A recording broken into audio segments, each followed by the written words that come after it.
ಹಿಂದೂಗಳು. ಹಿಂದೂ ಬಂಧುಗಳ ಸುಪ್ರಭಾತದ ಪ್ರಾರ್ಥನೆ ನಾನು ಕೇಳಿದ್ದೇನೆ.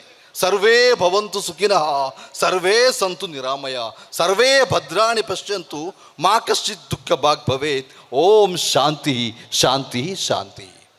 ಅಲ್ಲಿ ಹಿಂದೂ ಭವಂತು ಸುಖಿನ ಅಂತ ಹೇಳಿಲ್ಲ. ಸರ್ವರಿಗೂ ಸುಖ ಆಗಬೇಕು, ಎಲ್ಲರಿಗೂ ಆರೋಗ್ಯ ಸಿಗಬೇಕು, ಎಲ್ಲರೂ ನಿರೋಗಿಗಳಾಗಬೇಕು, ಎಲ್ಲರೂ ಮಂಗಳವನ್ನು ಪಡೆಯಬೇಕು. ಇದು ಹಿಂದೂ ಧರ್ಮ. You love your enemies. The way to the heaven is through the in front of your neighbour. ನೀನು ಶತ್ರುವಿನಲ್ಲೂ ಕೂಡ ಕರುಣೆಯನ್ನು ತೋರಿಸು. ನಿನ್ನ ಸ್ವರ್ಗ ಪಕ್ಕದ ಮನೆಯ ಬಾಗಿಲಿನ ಎದುರು. ಅಲ್ಲಿ ಜಾತಿ ಮತದ ವಿಷಯ ಬರುವುದಿಲ್ಲ. ಪ್ರವಾದಿಗಳು ಒಂದು ಕಡೆ ಹೇಳ್ತಾರೆ, ಅಹಬ್ಬುನ್ನಾಸ್ ಇಲಲ್ಲಾಹಿ ಅಂಫಅಹುಂ ಲಿನ್ನಾಸ್. ಅಲ್ಲಾಹನಿಗೆ, ದೇವನಿಗೆ ಅತ್ಯಂತ ಇಷ್ಟದವ ಯಾರು ಗೊತ್ತಾ? ಜನರಿಗೆ ಉಪಕಾರ ಉಳ್ಳವ. ಅಲ್ಲಿ ಮುಸ್ಲಿಮರಿಗೆ ಅಂತಲೇ ಹೇಳಿಲ್ಲ, ಜನರಿಗೆ ಯಾರು ಉಪಕಾರ ಮಾಡ್ತಾನೆ ಅವ ದೇವರಿಗೆ ಒಳ್ಳೆಯವ. ಆದ್ದರಿಂದ ನಾನು ಏನು ಹೇಳ್ತಾ ಇದ್ದೇನೆ ಅಂದರೆ, ನಾವೆಲ್ಲರೂ ಕೂಡ ಪರಸ್ಪರ, ನಾನೊಬ್ಬ ಹಿಂದೂ ಮುಸ್ಲಿಮ್ ಆಗಿ ನಾನು ಮಸೀದಿಗೆ ಹೋಗಬೇಕು, ಆದರೆ ಸ್ವಾಮಿಗಳನ್ನು ದೇವಸ್ಥಾನಕ್ಕೆ ಹೋಗುವುದನ್ನು ನಾನು ತಡೆಯಬಾರದು. ಕ್ರೈಸ್ತ ಅವ ಚರ್ಚಿಗೆ ಹೋಗಿ ಅಲ್ಲೇ ಪ್ರಾರ್ಥನೆ ಮಾಡಲಿ. ಈ ನಾಟಕಗಳು ಬೇಡ. ಒಬ್ಬ ಹಿಂದೂ ಬಂದು ನನ್ನೊಟ್ಟಿಗೆ ಮಸೀದಿಗೆ ಬಂದು ಅಲ್ಲಿ ಪೂಜೆ ಮಾಡೋದು ಅದೊಂದು ಪ್ರಹಸನ, ಅದು ಬೇಡ. ನಾನು ಸ್ವಾಮೀಜಿಗಳ ಹೋಗಿ ಅಲ್ಲಿ ದೇವಸ್ಥಾನದಲ್ಲಿ ಪೂಜೆ ಮಾಡೋದು ಅದೊಂದು ಪ್ರಹಸನ, ಅದು ಬೇಡ. ನಾನು ಮುಸ್ಲಿಮನಾಗಿ ಬದುಕಲಿ, ಹಿಂದುವಾಗಿ ಬದುಕಲಿ, ಕೈಸ ಆಗಿ ಬದುಕಲಿ, ಆದರೆ ಮನುಷ್ಯನಾಗಲಿ, ಸಮಾಜದ ಮುಂದೆ ಮನುಷ್ಯನಾಗಲಿ, ಎಲ್ಲರನ್ನೂ ಕೂಡ ನಾವೆಲ್ಲ ಒಂದು, ನಾವೆಲ್ಲ ಬಂಧು ಅನ್ನುವಂಥ ಒಂದು ವಿಚಾರ ಇದೇ ನಮ್ಮ ಭಾರತದಲ್ಲಿ ಇದ್ದದ್ದು ಕೂಡ. ಭಾರತ ನಾವೆಲ್ಲ ಎಷ್ಟು ಚೆನ್ನಾಗಿ ಬಂದಿದ್ದೇವೆ. ಯಾವಾಗ ಈ ಒಂದು ಸೌಹಾರ್ದತೆ ಹಾಳಾಗಿ ಅಂತ ಕೇಳಿದರೆ, ರಾಜಕೀಯ, ಕೊಳಕು ರಾಜಕೀಯ. ಬ್ರಿಟಿಷರು ಬಂದರು, ಭಾರತೀಯರನ್ನು ಸೋಲಿಸಲಿಕ್ಕೆ ಅವರಿಗೆ ಸಾಧ್ಯ ಆಗಲಿಲ್ಲ. ಯಾಕೆಂದರೆ ಅಲ್ಲಿ ಒಂದು ಕಡೆಯಲ್ಲಿ ಹಿಂದೂ ಆದಂಥ ಗಾಂಧೀಜಿ, ಮುಸಲ್ಮಾನ್ ಅಬುಲ್ ಕಲಾಂ ಆಜಾದ್, ಕ್ರೈಸ್ತ ಡಾಕ್ಟರ್ ಆನಿ ಬೆಸೆಂಟ್, ಎಲ್ಲರೂ ಒಂದಾದರೂ ಸ್ವಾತಂತ್ರ್ಯವನ್ನು ಪಡೀಲಿಕ್ಕೆ ಸಾಧ್ಯವಾಯಿತು.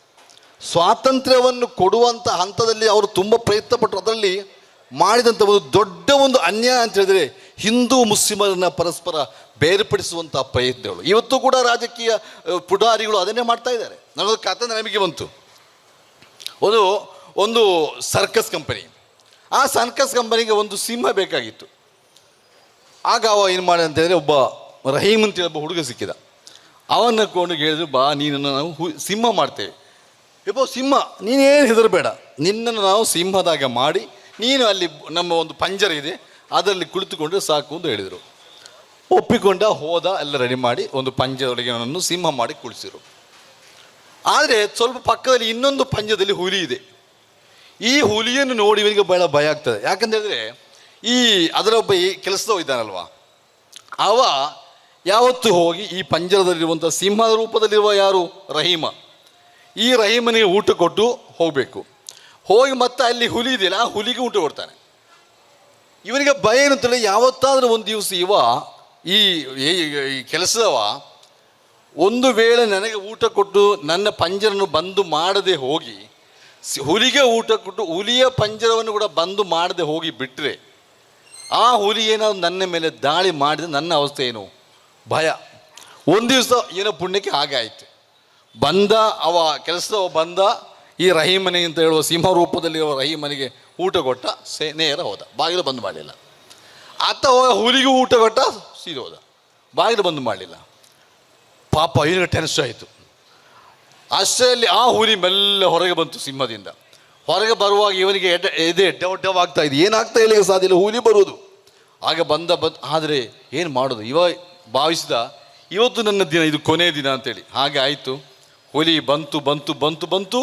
ಇವ ಭಯದಿಂದ ನಡುಗ್ತಾ ಇದ್ದಾನೆ. ಬಂತು ಇನ್ನು ಹತ್ರ ಬಂದು ಹೇಳ್ತದೆ, ಒಂಜಿ ಬೀಡಿ ಕೊರಿಯ ರಹೀಮ, ಎನ್ನ ಗೊತ್ತಿದೆಯಾ ಯಾರು ರಾಮ ಅಂತ.